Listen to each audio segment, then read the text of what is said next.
Chest pain, হঠাৎ বুকে ব্যথা, এটা হলে কি হার্টের সমস্যা হতে পারে না অন্য কিছু? এই ব্যাপারে কিছু আলোচনা করব। আমি ডাক্তার মোহাম্মদ আব্দুল মান্নান। আসসালামু আলাইকুম।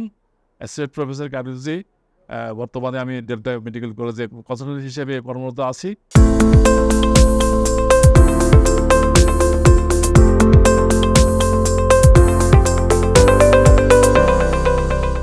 চেস্ট পেইন হলেই যে হার্টে ব্যথা হবে এমন কোনো কথা না, হতে পারে, এটার কোনো ইয়ে নাই। কিন্তু চেস্ট পেইনের ধরন বা কোথায় হচ্ছে সাইট অনুসারে সাধারণত আমাদেরকে এটা ডিটেক্ট করতে হয়।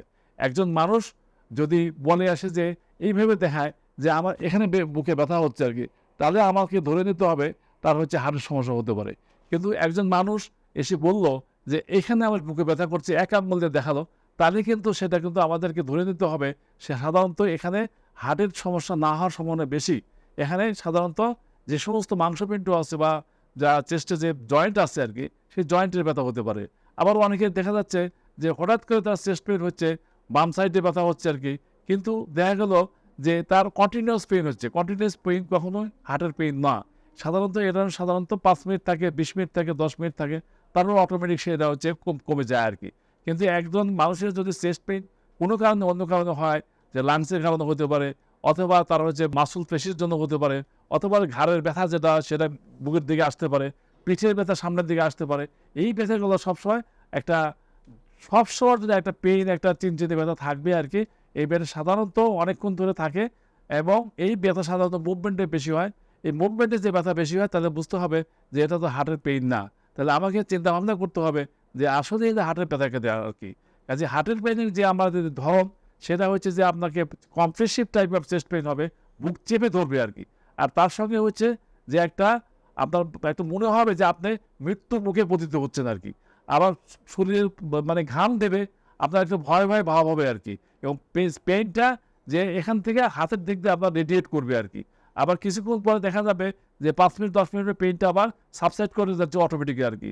আবার দেখা যাচ্ছে 10 মিনিট 15 মিনিট পরে আবার পেইন হতে পারে।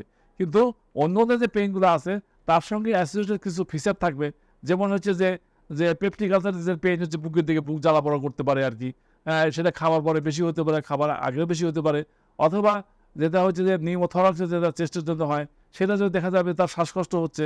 অথবা যে নিউমোনিয়ার পেইন যদি হয়, একটা কনজেনিশন আছে, সেখানে ব্যথা হয়, সেখান থেকে সঙ্গে সঙ্গে জ্বর থাকবে, কাশি থাকবে।